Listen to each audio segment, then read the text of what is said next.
It's not looking good for gold in 2023. Let's explore.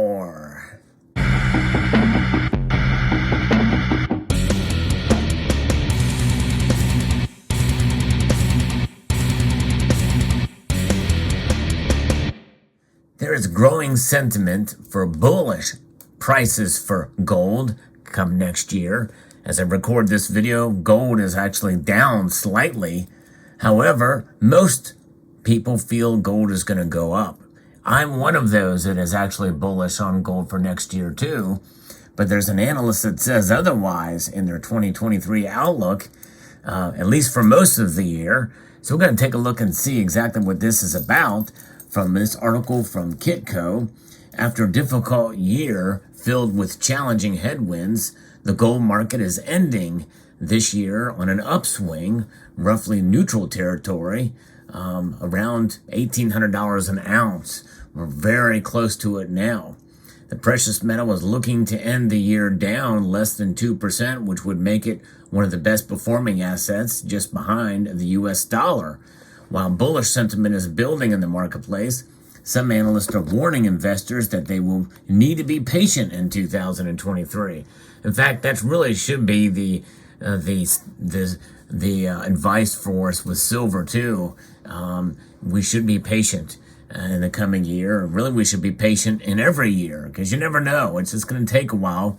The markets do not act in tandem with like inflation. We've seen that through the past year.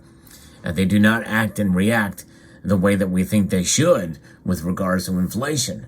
It's a lagging indicator, in other words.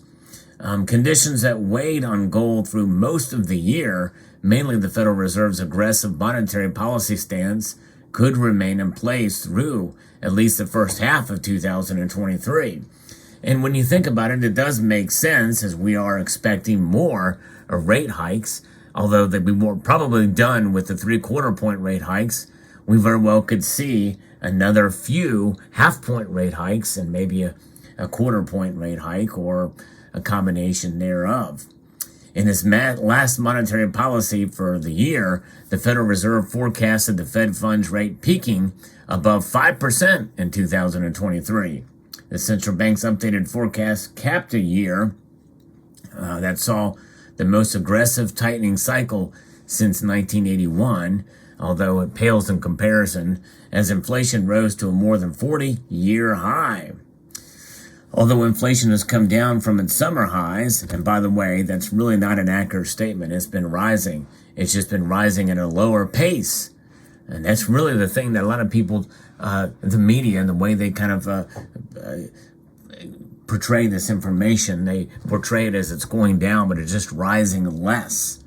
The Federal Reserve Chair, Jerome Powell, said that the central bank job isn't finished.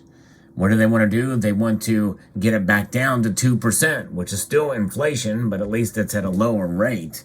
And it's at a manageable rate for them.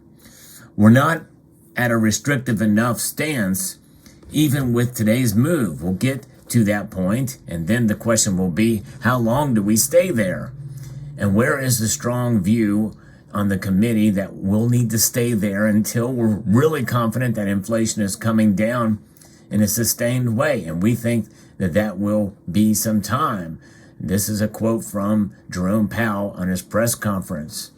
While the Federal Reserve continues to take a firm stance on inflation, economists note that the central bank is closer to the end of its tightening cycle, which could be good for gold.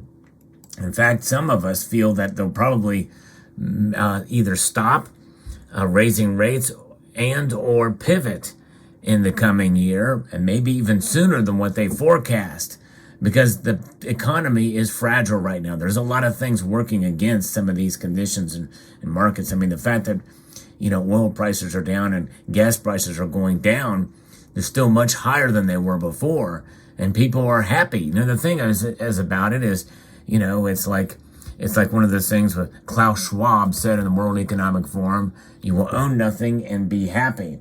Well, I don't know about you, but I'd rather own something and be happy as well too.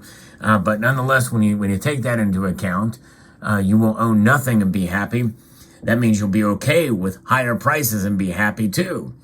That's the psychological aspect of the markets. We've gotten used to this 2% inflation per year. But I tell you what, this is why we stack gold and silver, because it's a preservation device, especially gold, during these times. And so we stack it to be happy that we're preserving our wealth. We will not settle for 2% inflation when we hold gold over the long course of time, even with price fluctuations. No, instead, we take advantage of the dips and buy it at a discount, at a savings. It's a savings, and we can just further add to our stack to preserve our wealth. It's not about getting rich. It's about enriching your wealth. In other words, it's about enriching your already existing worth, and preserving your enrichment. In this environment, Michael Wedmer, commodity strategist for Bank of America, said the gold price have a path to $2,000 an ounce, and that is kind of where a lot of people are thinking we're going to hit those highs again, and maybe even extend beyond that high. Bank of America looks for the Federal Reserve to end its tightening cycle in March and sees the first rate cut by the end of 2023. So Bank of America is actually pretty bullish. In fact, I did hear that they think that gold will hit $2,083 an ounce and silver will be at $25 an ounce. Commodity analysts at Commerce Bank are also expecting the Federal Reserve to cut interest rates by the end of the year. However, they added that in the short term, gold prices could struggle as investors adjust to a new terminal rate hike above 5%. After what is expected to be the last interest rate hike in March, a period of unchanged rates is likely to follow before the Fed cuts the key rate again towards the end of 2023, in view of a weak economy and lower inflation. The Fed, on the other hand, is not yet forecasting this. As soon as the Fed adopts this view, the gold price should rise again, said Analyst at the Commerce Bank.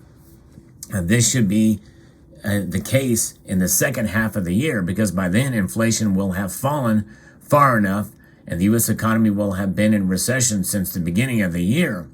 The gold price should also be supported by weakening of the U.S. dollar expected by our currency strategist. Commerce Bank sees gold prices pushing to $18.50 by the end of 2023. So there's where they're thinking it's about $50 or a little bit above that higher is where they're forecasting by the end of the year. So they're still bullish, but not by nearly as much as some of us. So how low do they think the price is going to go in 2023?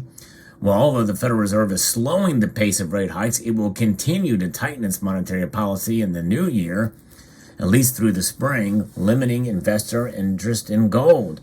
However, many analysts have said the precious metal is building a new foundation from which prices are expected to rally. Many analysts see gold prices holding support above $1,600 an ounce. So that means it could fall that low. Douglas Graw, senior portfolio manager at Sprott Asset Management, said in a recent interview with Kitco News that shifting economic trends could mean that the world is entering a period of higher inflation. He added that it is unlikely the Federal Reserve will be able to get inflation back down to its 2% target, and this higher inflation environment will be a long-term positive for gold as investors look to preserve their purchasing power.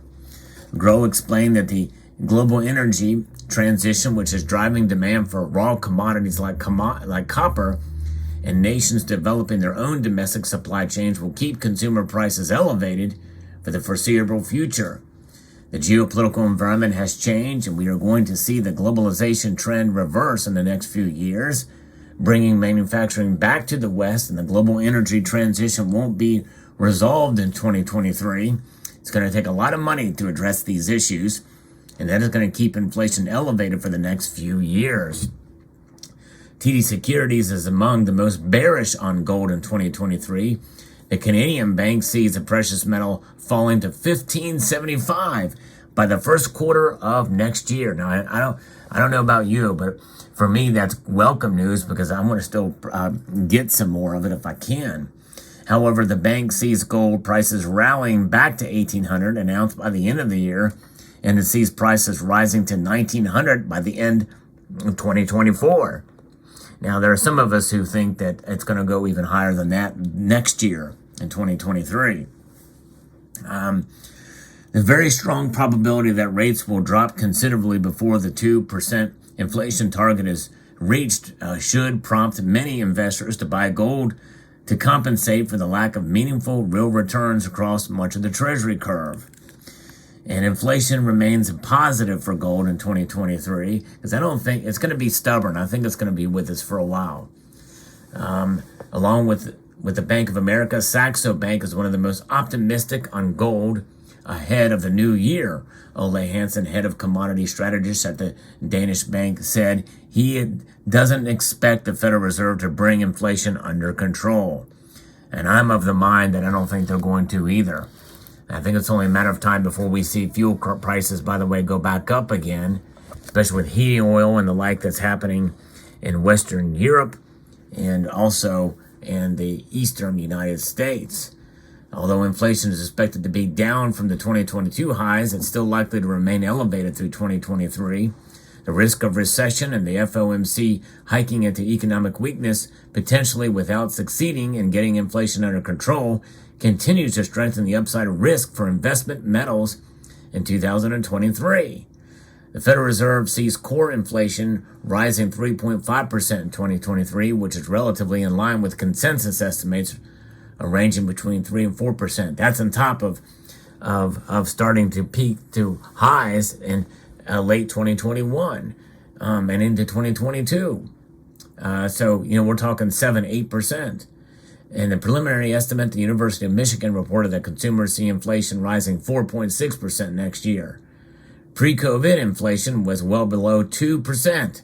In 2020, inflation in the U.S. rose 1.23% because of stifled economic activity, much like what we are seeing in China right now.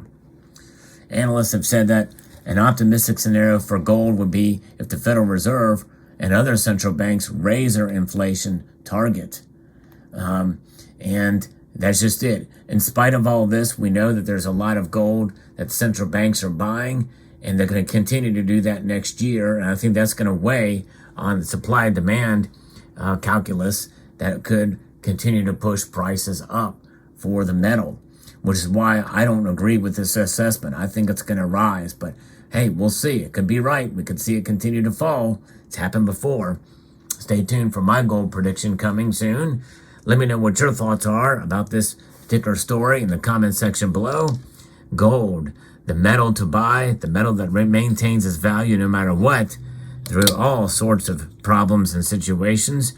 Gold is the ultimate preserver of wealth. Let me know what your thoughts are in the comment section below. I'd like to extend a multitude of gratitude to you all for taking the time to watch, and encourage you to please rate, share, comment, and subscribe.